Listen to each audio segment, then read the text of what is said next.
Pretty cool little open pit mine here. Some water in it, which is kind of unusual. It's very, very highly mineralized stuff around here. Might be something good, but I believe that's part of this lode claim that we were looking at, and that means it's a no touchy.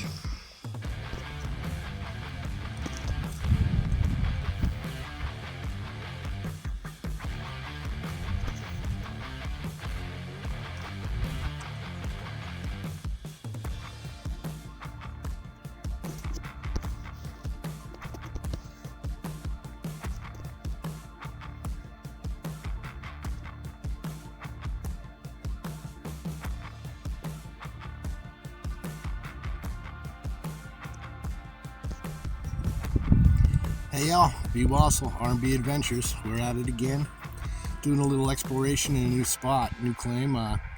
This is also in the same area that we've been in, and yesterday I had a bit of an unfortunate accident. I twisted my knee real bad and I'm hobbling around like crazy. I can't get too far from the truck, but RDM's out here in these mountains somewhere behind me. I don't know exactly where he went, but I gotta stick close to the truck, do a little metal detecting in the washes and see what happens. So, as always, taking you with me. As you can see, I'm hobbling around way too badly.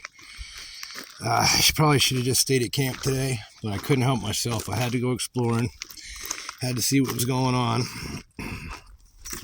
But being out in the desert with a bad leg is a bad idea. Danger, danger, danger. Well, y'all, we got our first target. It is in that scoop, whatever it is. I don't see nothing, but we're going to check it out. And there you have it, folks. Our first piece of lead. Oh, well. There's going to be more.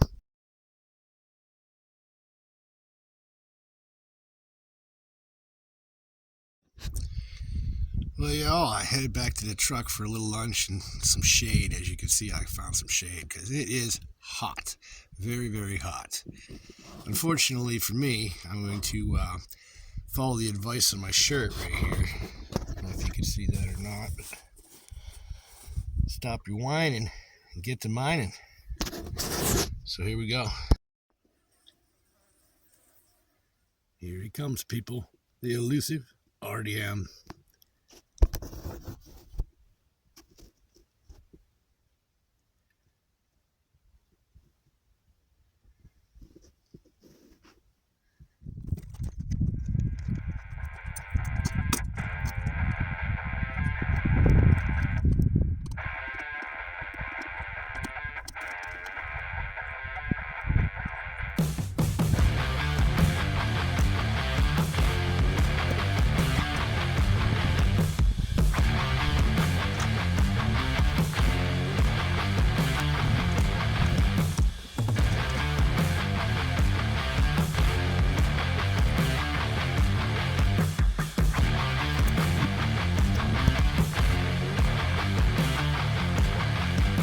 We got company up here on the hill with us today.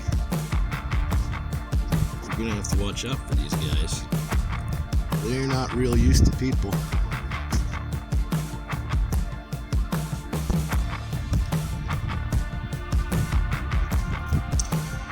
B. Wassel, R&BAdventures. We're coming at you again. Another new spot. We're searching hard, folks. We'll try this place out. It's been worked to death, but never know, we might get lucky. That big old bull over there thinks we're going to get lucky, so we'll see.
but it's in there.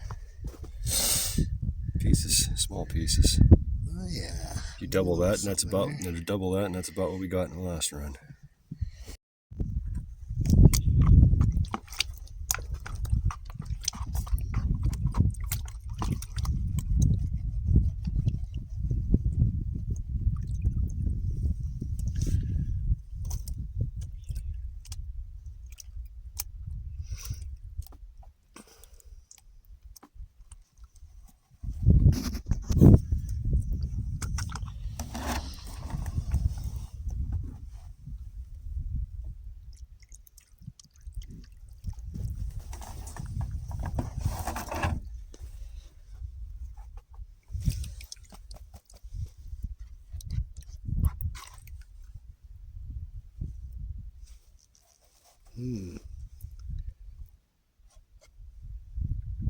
There's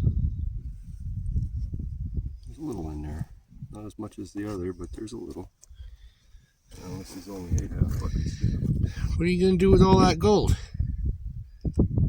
Retire. I'm going to Disneyland. Look at that. Hey, that's a nice little piece. I think we'll be going back. I think we'll be getting some more of that out of there. That's a nice little picker there. I know, for 8.5 buckets, it's not terrible for 4 buckets.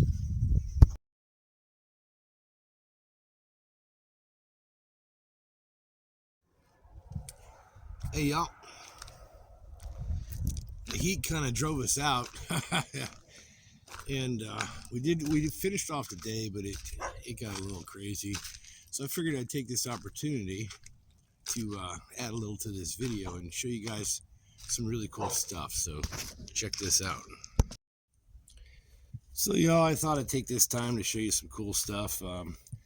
This here, what you're looking at, is an old-timey dry washer.